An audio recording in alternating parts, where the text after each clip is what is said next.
is a relatively fast and easy way to make an infinite zoom video using Dall-e 2 and Photoshop. Start with either your own piece of art or generate something cool with Dall-e using your favorite prompts. Next, open it in Photoshop or your image editing program of choice that supports PNGs. Duplicate your image to a new layer and delete the background.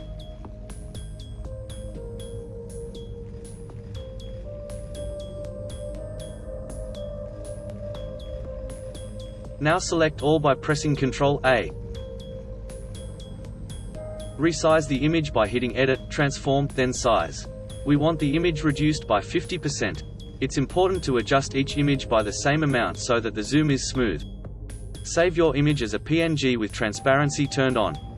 Now open Dall-e and upload your image. Select the Edit option and using the In-Painting tool to delete at least one pixel. Type out a prompt describing the scene and hit the Generate button.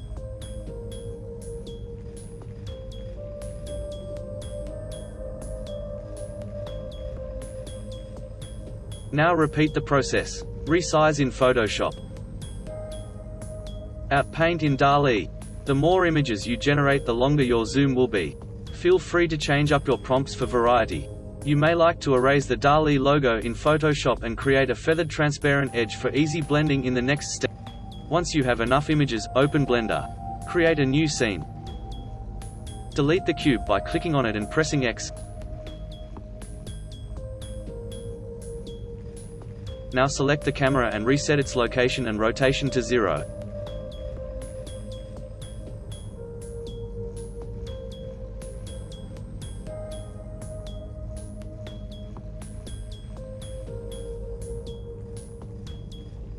Now go to File, Import. Import images as planes. Select the first image in your sequence and make sure the material settings are set to emit.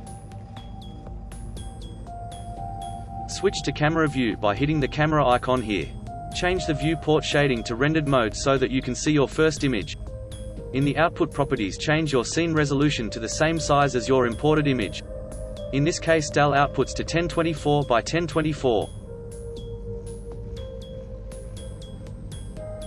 Now scale your image to fill your camera view. For this video I changed the lens type to orthographic, but perspective works too. If you're adding 3D elements like the lasers in the opening clip, leave the lens type as perspective.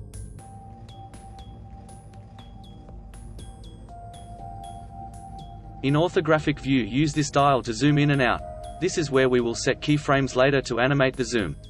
If you're using perspective mode, you'll need to animate the camera's position on the Z-axis. Now we're going to import the next image in our sequence. Once again, go to File, Import, Import Images as Plane, select the next image and don't forget the material settings should be set to emit.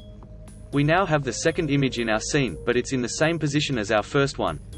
We need to move it down slightly on the Z-axis, and adjust the scale so that it's visible.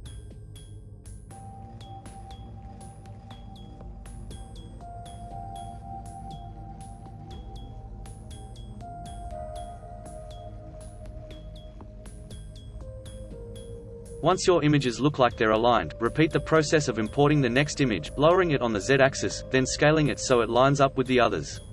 If you're having trouble lining images up, reopen them in Photoshop and create feathered transparent edges.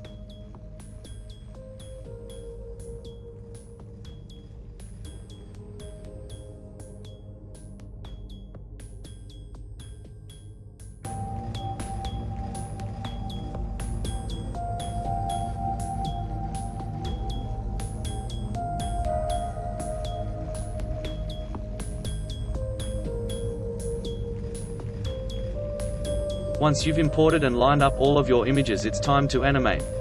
Go to the orthographic camera settings and line up your first shot. To change how fast your camera is going to start and finish, right-click on the timeline and play with the interpolation settings. For this one I chose linear, but the clip at the start used exponential with additional time shifting in Resolve to make the loop more seamless. To set a keyframe on frame 1, press the little dot next to the orthographic settings. Skip to the last frame of your animation on the timeline. Adjust the orthographic camera so that all of the images are visible. Set another keyframe by pressing the little circle again.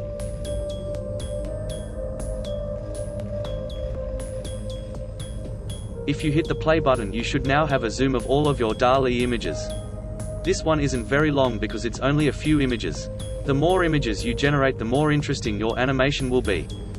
To save your animation, go to Output Settings. Under Output, set the folder you'd like to save in.